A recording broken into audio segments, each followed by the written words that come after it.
Talk about having a close call. Good morning, YouTube, my beautiful, wonderful, glorious, simply amazing brothers and sisters. It's Friday, October the 6th. I'm still here. But did I have a close call? We're going to talk about that in a moment. Gather around, pull up a chair. Let me know what are you going to share with Pastor Dave.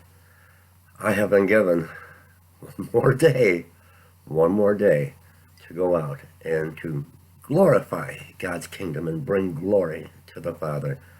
Let me know what you're going to share with Pastor Dave. I've got coffee with cream. How do you take your coffee? What are you going to share on this rainy, wet, and rainy Friday, October the 6th? Hang on. Let me know in the comment section below. Well, I started to feel a little bit better. I've been suffering with this cold, and I had some McDonald's gift cards and Kroger cards. So I thought I would get on the motorcycle and go into Flint, and I did. And I handed out some food cards. And on the way back, I was on South Saginaw Street in Flint, Michigan. And the light turned red, and I was sitting there. There was a black car. And it's making me wonder, was this done deliberately? Did this person try to take out Pastor Dave? It was a late model black Buick, and it was in front of me sitting at the light when all of a sudden I'm on my motorcycle and I see the white backup lights come on. He slams it into reverse and comes like a bat out of you-know-where backwards into me.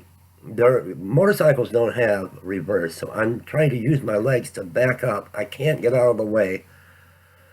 So I go down, the bike goes down, the car speeds off. I'm laying in the street with the bike on top of me, and I see the car makes it down the side street and is sitting there. Thankfully, there were two nurses, another motorcyclist that came.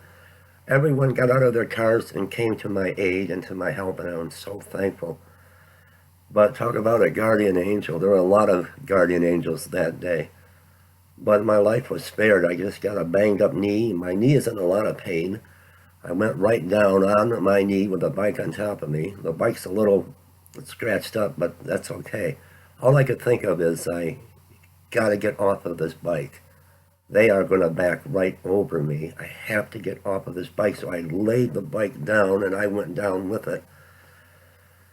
Like I said, I'm seeing, so I'm wondering, was this done deliberately? And for what reason? The car sits halfway down the side street watching, seeing that I'm laying there in the street in a crowd of people all around. Another motorcyclist pulled up, and they helped me get the bike back up, and we push it off to the side of the road. The car that hit me goes around the block and speeds up and cuts across Saginaw the other way, but I'm okay. My knee is swelling this morning and in a lot of pain, but it could have been a lot worse. And so what do you do in that situation? Why would this person? You know, the motorcycle is loud. It's a loud bike. And I noticed they had their windows down. So why, it was a man and a woman, why did he back over me? And all I can think of, was it done deliberately? Why? And why sit there and watch and not come to see if I'm okay?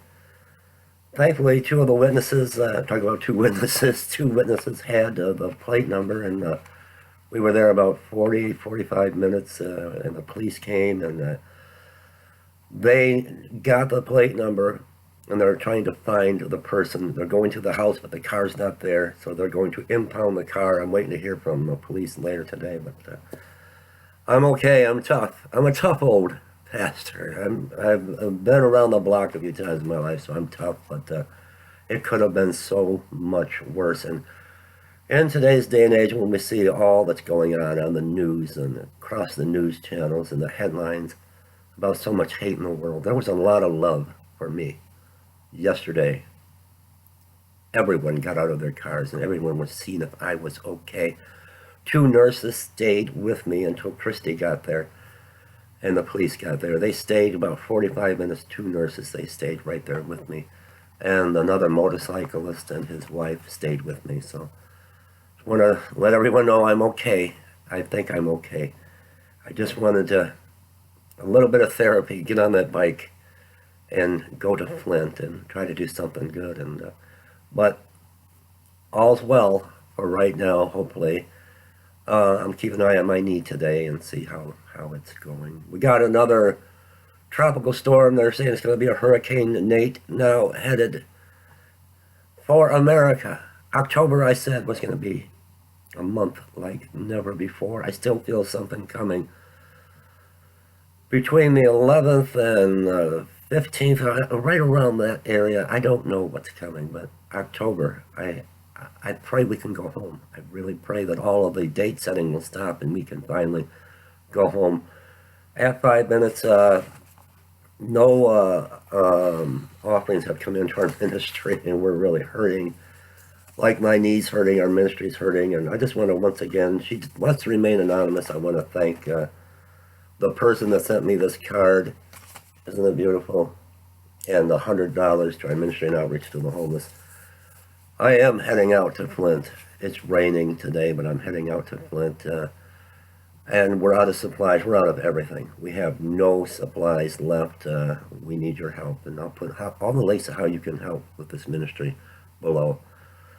Let me know, do you think this car was deliberately trying to take me out? And why? That's the question. Why? I'll put the links to our ministry. We need your help today, please. And I'll put all the links below to how you can support God's ministry and outreach to the homeless. Shalom.